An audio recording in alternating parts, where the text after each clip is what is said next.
that comes from the Jewish tradition and written by the same woman that wrote about her grandfather a couple of weeks ago. And she's talking about Hanukkah. Hanukkah is a winter holiday in the Jewish tradition, but it has a meaning that I thought would be inspiring for us today. So she begins the story by talking about going to her school where, in addition to Christmas, they also observed Hanukkah.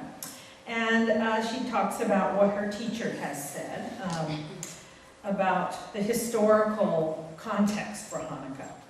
At the time, everyone had believed that the end was near.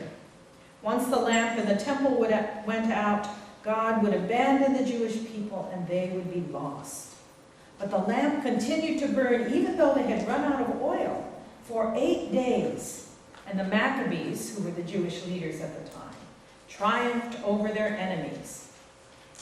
While I liked lighting the candles a lot, I found the story rather boring. I especially did not like the part about the war. Despite what my teacher said, my grandfather, who was a rabbi, had told me that the Spirit of God is with all people, and I did not really believe this story about God playing favorites. Every afternoon, I stayed with my grandfather for an hour or so after school, drinking tea and eating cookies until my mother picked me up to take me home. That afternoon, I told my grandfather what our teacher had said about Hanukkah and asked him if he knew the story was about war, too. He smiled and said that he did. War is a time of darkness, little one. The Hanukkah story is one of the many stories about darkness and light that people have told each other at this time of year. The story of the Maccabees is very old, but it is not the oldest story about darkness and light. So he took me into his study and opened a drawer in his desk and took out a menorah. A menorah is the big candle holder that holds the candles from Hanukkah. He drew out a box of wooden kitchen matches and a box of candles and laid them out on the table. Handing me one of the candles to hold, he put a single candle in the menorah. Tonight is the first night of Hanukkah, he said, so we light one candle. And he took up his Bible and opened it to the very first page. The oldest story about darkness and light is the story about the beginning of the world, he told me, and he began to read. In the beginning, darkness was over the waters, and the Spirit of God moved in the darkness like a great wind over the face of the waters. And God said, "Let there be light." I looked at my grandfather, his face shining with the power of these words. I was enthralled.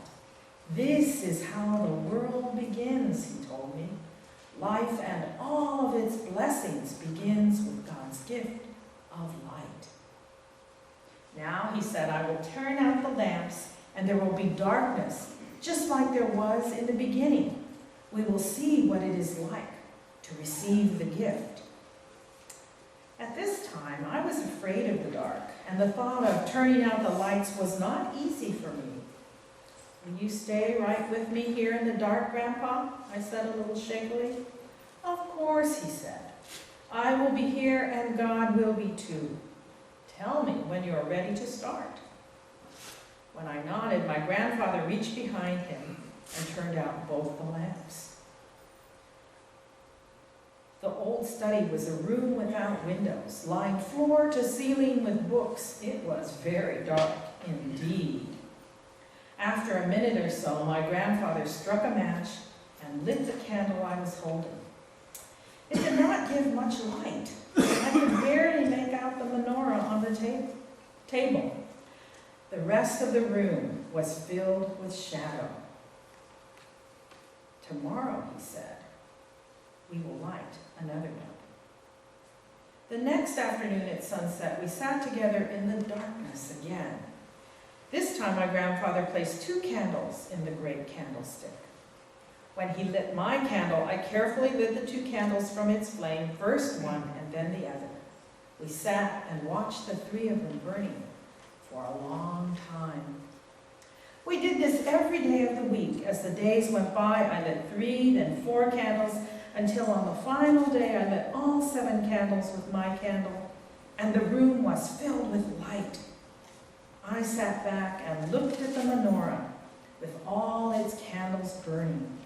It was so beautiful that my heart ached and my eyes filled with tears. It's beautiful, Grandfather told me. Yes, said my grandfather, but God's menorah is even more beautiful.